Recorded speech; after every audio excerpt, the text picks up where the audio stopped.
বোলপুরে উত্তেজনা চরমে। রাজ্যের রাজনৈতিক পরিস্থিতি আরও উত্তপ্ত হয়ে উঠল বীরভূম জেলায়।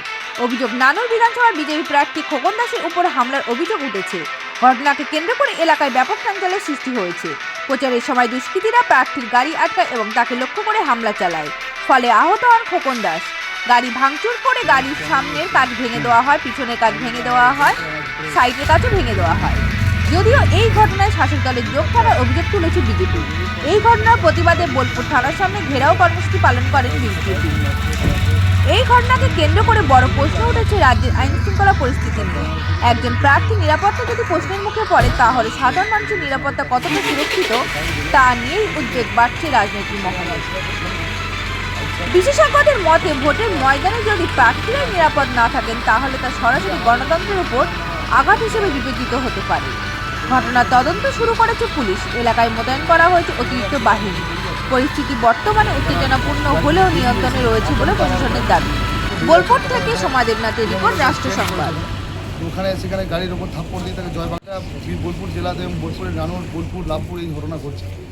কেন এইসব অ্যান্টি সোশ্যাল ক্রিমিনালরা তারা কেন এখনো ঘরের মধ্যে রয়েছে? তাদের কেন অ্যারেস্ট করা হচ্ছে না? বারবার অভিযোগ করছে ফিলিপ শেখ এবং আমাদের মহিম শেখ, সুপুর শেখ, বাপ্পা চৌধুরী, এদের বারবার এদের উপরে যে কমপ্লেন হচ্ছে, এটা আইসি সাহেব তো উনি নিজে আমাকে হুমকি দিচ্ছেন। এবং বিধান মাঝি গাড়িতে চেপেছিল, বিধান মাঝি থেকে চেপে এবং পাঁচজন থেকে আরও প্রায় 50-60টা পুরো গ্যাং নেমে পুরো একদম গাড়ির উপর চেপে যায়, পুরো ঘিরে ফেলে। আমি এখানে স্ট্রং রুমে এসেছিলাম। স্ট্রং রুমে আসার পর এখানে দেখি আমাদের কিছু মদ খেয়ে কিছু লোক আমাদের স্ট্রং রুমের পাশে যেখানে স্ক্রিনিং লাগানো হয়েছে সিসি ক্যামেরা, তো সেই সিসি ক্যামেরার স্ক্রিনিংয়ের পাশে যে একটা জানালা খোলা ছিল, ওখান থেকে দাঁড়িয়ে কিছু মাতাল এসে ওদেরকে হুমকি দেয়। ভিতরে যে আমার এজেন্ট ভেতরে বসা আছে, সে ভেতরে এজেন্টকে বলা হয় যে তুই বেরিয়ে আয়, তোর টাইম হয়ে যাবে। তো আমি এসে দেখি যে এখানে এরকম ঝামেলা হয়েছে। তো তখন আমি সেটাকে আইসি সাহেবকে ফোন করি। আইসি সাহেব আসে, আইসি সাহেব এসে আমাদেরকেই ছাঁচায়। তার ফুটেজ অলরেডি সবার কাছে আছে। আবার আইসি সাহেব বলে যে এখানে তো আপনারা এখানে দাদাগিরি করছেন, আপনারা এখানে তারা থাকতে পারবেন না। আমি একটা ক্যান্ডিডেট, আমার এখানে অ্যালাউ নাই, এরকম ধরনের কথাবার্তা আইসি সাহেব বলে, বোলপুর আইসি সাহেব। এবং বড় বড় দাদাগিরি কথাবার্তা আমাকে বলে, এখান থেকে তুমি অনেক করেছো, অনেক দেখে নিয়েছি, অনেক বড় বড় ডায়লগ আমার থেকে মারছিল। তারপরে বললেন যে আপনি এখান থেকে চলে যান, সেন্ট্রাল ফোর্সের সামনে এটা কথা বলছো। তো আমি সেই মুহূর্তে আমি এখান থেকে বেরিয়ে যাচ্ছিলাম। তো বেরিয়ে যাওয়ার পথেই আমি জাস্ট 1 কিলোমিটার 1.5 কিলোমিটার পরেই আমাদের পেছন থেকে গাড়ি ঘেরাও করে, পেছনে গাড়ি ঘেরাও করে, এবং তারপরে আমাদেরকে বিধান মাঝি এবং হুমায়ুন শেখ, কাজল শেখের ভাইপো, এবং মহিম শেখ এবং সুপুর শেখ, বাপ্পা চৌধুরী, এরা কয়েকজন গাড়ি নিয়ে আসে পুরো বোলপুরের ভেতরে সিনেমার কায়দাতে আমাদেরকে ঘিরে পুরো একদম প্রাণে মেরে ফেলার চেষ্টা। একদম পুরো বন্দুক নিয়ে এসে পুরো একদম সাবল টাবল এবং হাতে কী বলবো, সব ধারালো অস্ত্র ছিল। এসেই গাড়ির উপর চেপে পড়ে, গাড়ির উপর পড়ে চেপে গাড়ি ভেঙে প্রথম বার করার চেষ্টা করে। আমার গাড়ি পুরো ভাঙচুর করে দেয় এবং আমাকে এই কাজটা ভেঙে দেওয়ার পর আমাকে এখানে ঘুষি মারে, আমার হাত কেটে যায়। এবং আজকে পুরো বন্দুক নিয়ে আমার মেরিয়ে ফেলতো। আমার ড্রাইভার যদি গাড়িটা যদি জোরে একটু এগিয়ে না যেত, তাহলে আজকে প্রায় এতক্ষণ হতো আমি মারা যেতাম। পুরো একদম প্রাণে মারা ফেলার চেষ্টা।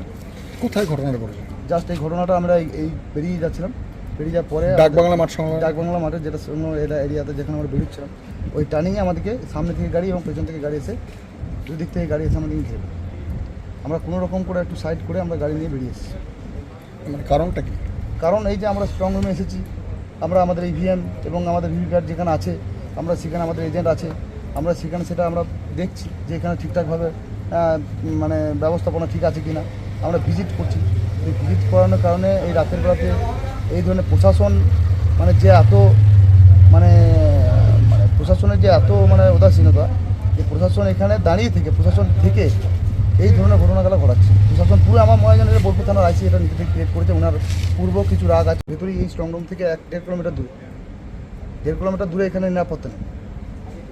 তাহলে এখানে কীভাবে ইভিএম ঠিকঠাক থাকবে, কীভাবে সেদিন ভোটে কাউন্টিং ঠিকঠাক করাবে?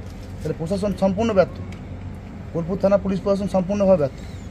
নজরদারি কি ঠিকঠাক রাখা হচ্ছে? ঠিকঠাকভাবে নজরদারি যেটা সেন্ট্রাল ফোর্স যেখানে ভেতরে যেটা আছে, ওনারা সেটা ডিউটি করছেন। কিন্তু বাইরে যে বিষয়টা আছে, যেখানে বাইরে থেকে যে সমস্ত করা উচিত ছিল, যে ঠিকঠাকভাবে যে কোন দল থেকে কোন পার্টির লোক যাবে এজেন্ট হিসাবে, তারা কোন টাইম যাবে, এর পুরো সিস্টেমটা দেখছে পুরো আমাদের লোকাল পুলিশ।